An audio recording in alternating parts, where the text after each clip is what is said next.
Cinema రంగం అనేటటువంటిది entertainment రంగం. కాంట్రోవర్షియల్ రంగం కాదు. కాంట్రోవర్షియల్ చేసుకోవాలి అనుకుంటే మీ ఇష్టం.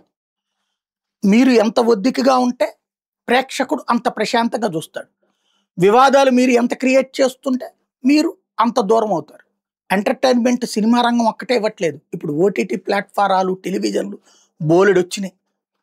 ఎవరో మొన్న ఒక నిర్మాత గారు ఎవరో ఏదో 360నో పాపం ఏదో ఒక వెబ్‌సైట్ మీదన దారుణంగా రెచ్చిపోయి నా కొడకా లాంటి పదాలు వాడతా మా మీద పడి బతుకుతున్నార్రా అంటూ రాసుకొచ్చారు. ఈ నిర్మాత గారి సినిమాలు చూసినే పాపం ఆయన రాసుకుంటున్నాడా? లేకపోతే ఆ 360 అనేటటువంటోళ్ళు రాసిన కాలమ్స్ చూసి జనాలందరూ ప్రేక్షకులు ఎళ్తారా సినిమాకి?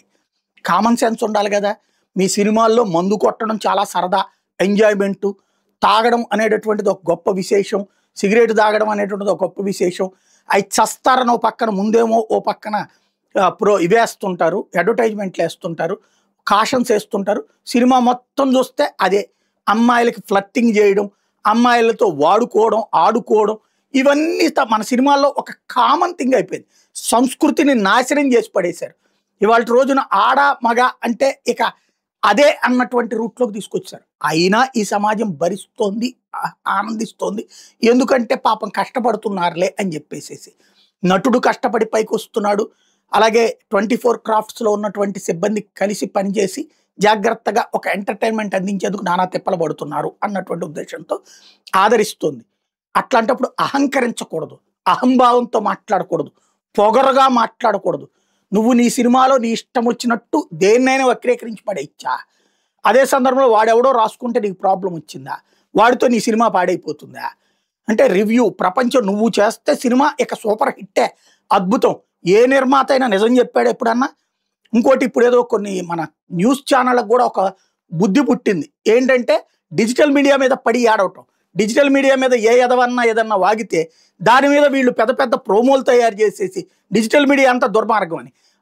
ఛానళ్ళన్నీ అమ్ముడుపోబట్టినా కదా డిజిటల్ మీడియా ఈరోజు నడుస్తుంది. ఛానళ్ళన్నీ ఏదో ఒక పార్టీకి బానిసత్వం చేయబట్టినా కదా ఇవాళ డిజిటల్ మీడియా అనేటటువంటి దాన్ని ప్రజలు చూస్తోంది. డిజిటల్ మీడియాలో వ్యతిరేకంగా అంటే తప్పుగా రాస్తే వెంటనే స్పందించడానికి వ్యవస్థ ఉంది. కానీ మీ ఛానళ్ళలో మీ పేపర్లలో ఏం చచ్చిందని చెప్పేసి మీ ఇష్టం వచ్చినట్టు రాసి పడేయచ్చు. కానీ అక్కడ ప్రజాస్వామ్యబద్ధంగా అవకాశం ఉంది. అది కామెంట్లు పెట్టడానికి కింద ఛాయిస్ ఉంది.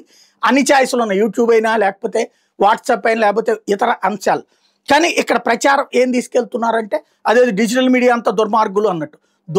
దుర్మార్గులు అనే గురించి మాట్లాడుతుంటాం అంటే దెయ్యాలు వేదాలు వల్లించినట్టుంది. కాబట్టి కాస్త అందరం గీత గీసుకుందాం, సన్న గీత గీసుకుందాం. ఆ సన్న గీతలో నిజాయితీ అనేటటువంటిది మనస్ఫూర్తిగా పెట్టుకుందాం. అంతేగాని ఎవడి మీద ఎవడో తొక్కడానికి ఇంకెవరినో వాడుకునేటట్టయితే రేపొద్దున నిన్ను తొక్కినప్పుడు ఎవడు తోడురాడు.